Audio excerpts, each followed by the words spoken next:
So like Taraji P. Henson was not capping about how Oprah treated her on the set of The Color Purple because Fantasia and Danielle Brooks are now speaking up and revealing just the extent of how horribly they were treated on set. According to them, Oprah severely lowballed and underpaid them for their roles in the movie, but it gets worse because she refused to give them all the benefits that they deserved while working on the movie. They didn't even get their own dressing rooms. They also went on and on about how Oprah starved them on set, refused to hire security, and so much more. Girl, this situation is a mess, so let's talk about it, cause these women did not come to play.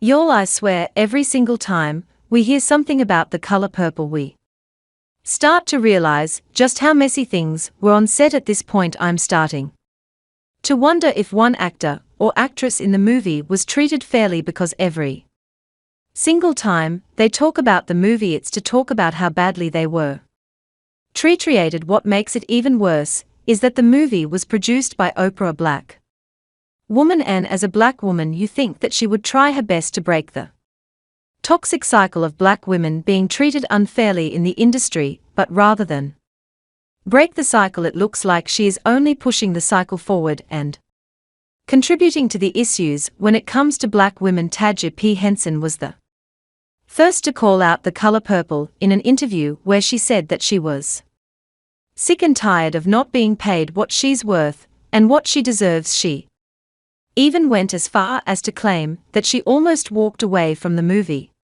because the offer she had received was just too low. I haven't seen a raise in my income since Proud Mary, and almost had to walk away from Color Purple. Yes, who said what? Yes, because you know what, if I don't take a stand, how am I making it easy for Fantasia and Danielle and Hai and Felicia? Then what? Why am I doing this? Yeah, that's crazy, because going by Taraji's performance in the whole movie, she deserved at least a decent paycheck, cause she ate that role right up. While she didn't reveal exactly how much she got paid, her saying that she almost walked away because it was too low kind of makes it clear just how low and how bad it was. That didn't end there, because Taraji had another interview where she talked about how badly the industry had been treating her because she couldn't even get a competent team who knew what they were doing. In an interview, Taraji spoke about how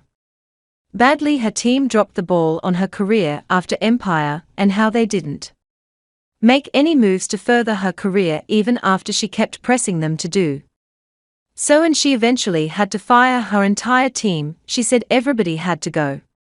Where is my deal? Where is my commercial cookie? Was at the top of the fashion game. Where is my endorsement? What did you have set up after this? That's why you all haven't seen me in so long. They had nothing set up, all they wanted was another cookie show. I'll do it, but it has to be right. And so when they didn't get it right, I was like, well, that's it, and they had nothing else. You're all fired. She was failed by so many people in the industry, and can you even imagine what it's like having your team drop the ball, and then when you manage to find yourself a role that promises to be juicy and a very big deal, you get low balled and underpaid by one of the most powerful women in the industry. That was Taraji's 13th reason, and she eventually started to consider leaving the industry completely. In another interview, she revealed how bad it made her feel. She claimed that the moment that she got the low offer made her so frustrated and upset that she considered leaving the industry because she was just so over it. She made this revelation in an interview with Gayle King, where she was so upset that it drove her to tears. I'm just tired of working so hard, being gracious at what I do, getting paid a fraction of the cost.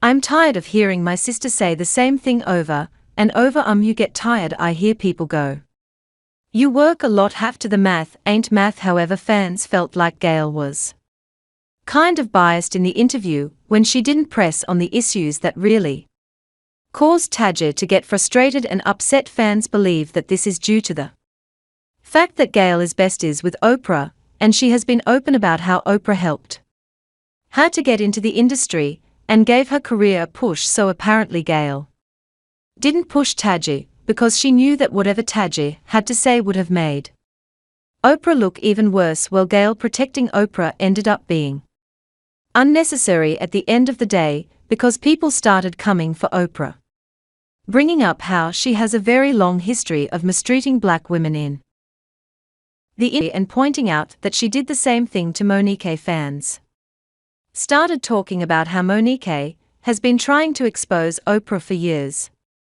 but people either didn't listen to her, or they straight up accused her of lying and called her crazy. Back in 2009, Monique starred in the movie Precious, which was produced by Oprah and Tyler Perry, just like Taraji. Oprah seriously lowballed Monique and didn't pay her what she was worth, and like that wasn't bad enough, Oprah also wanted her to work for free. See, here's what happened after Monique finished her contractual obligations for the movie. Oprah and Tyler Perry decided to organize a press tour to promote the movie even more, because it had been blown up and people loved it so much. However, Monique was reluctant to do so because she had been away from her family for a long time while working on the movie, including promotion, which was all written in her contract, but all that extra stuff was something she didn't want. But Oprah wasn't taking no for an answer. Monique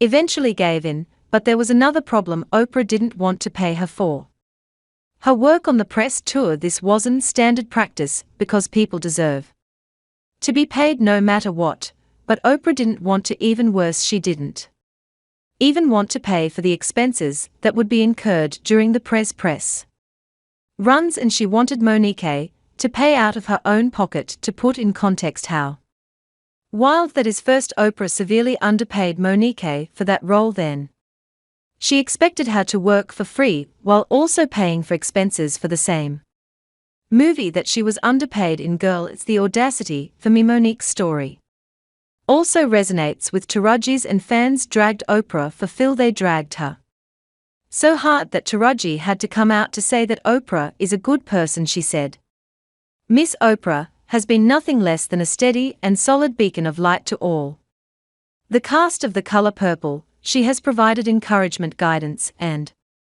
unwavering support to us all. She told me personally to reach out to her for anything I needed, and I did. Thank you, Miss Oprah, for all that you do, but people didn't buy this because it was giving cover up. I mean, how else did she go from literally crying about how underpaid she was and how it frustrated her to the point that she thought of leaving the industry, to talking about how Oprah was the best thing after a sliced bread. Girl, please, we weren't born last night, and we could clearly see through the BS. Oprah also tried to do some damage control of her own by praising Taraji on Instagram, saying, "I've long admired Taraji. She can make you laugh, cry, cheer, and feel everything in between. But I had no idea she could sing." Taraji, the actress of Force, to Taraji, the singer. "A complete revelation. What I love about her portrayal of Suge Avery is that she plays her like a woman who not only sang the blues but had lived the blues." Taraji, "The stage is now yours, and I already see the standing ovations for you. If she respected Taraji so much, why didn't she just pay her what she deserved? She was smart enough to turn off the comments under that post, cause she knew that she was about to get roasted and dragged for filth. Y'all know how I said that Taraji's statement was damage control. Well, she was still clearly upset about how she was treated, because after all this she spoke about it in another interview where she went into more detail about the things that happened on the set of The Color Purple, and it went from bad to worse. For one, she claimed that the producers didn't want to hire drivers for the cash, and she had to fight for it because it was unsafe for her. She said, "They gave us rental cars,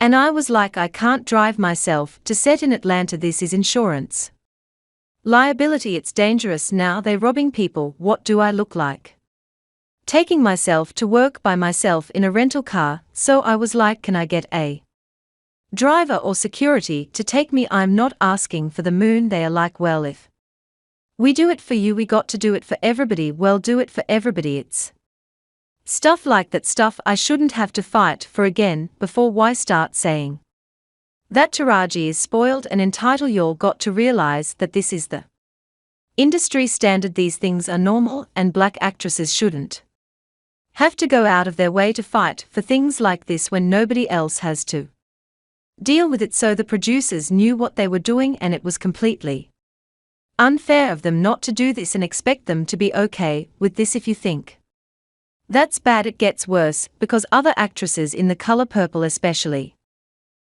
Fantasia and Danielle Brooks, are now backing Taraji up, claiming that they were treated badly on set. In a sit-down session, they revealed that they didn't even have their own dressing rooms while on set, and they were basically lumped into one big room together, and they weren't given food while on set. As Blitz, our director, says, I mean, I have been watching her from the beginning, and to just have someone just be a guide for us, be our voice box. I remember when we first came in and we were doing rehearsal, and they put us all in the same space, like we didn't have our own dressing rooms at the time, and they did not give us it. Sorry, Miss Over, we didn't have no food. Honestly, what is so confusing to me is that the movie had a budget of $100 million, but the actors were underpaid, didn't have security, or their own private trailers. Like, where did the money go? At this point, we are starting to see a pattern with Oprah, starting with her wanting Monique to pay out of pocket for Precious to underpay Inaja, not providing adequate dressing rooms, and not providing food on set. Again, these are normal things that should be on set, and it's kind of sad that those women had to fight for the basic things. And don't even get me started on the pay, cause I just know that they were underpaid. Fans had all the smoke for Oprah, and they left comment say it shouldn't have to be asked for because it's standard for white actresses and actors. This has to stop because everyone feels this type of energy when they work on the sets and have to handle them, and honestly, we are all tired of the disrespect. These are highly regarded actors in a studio film. I cannot imagine a cast of white actors of their caliber even dealing with any of these issues. They would not even try it. An Oprah should be ashamed. Why would they have to ask for the bare minimum? Plus, they had to drive themselves to set. Ghetto. Yeah, I wouldn't be surprised if Oprah comes up with some new PR or something, cause people are coming with all the smoke anymore. Who y'all let me know how y'all feel about this, then check out this next video.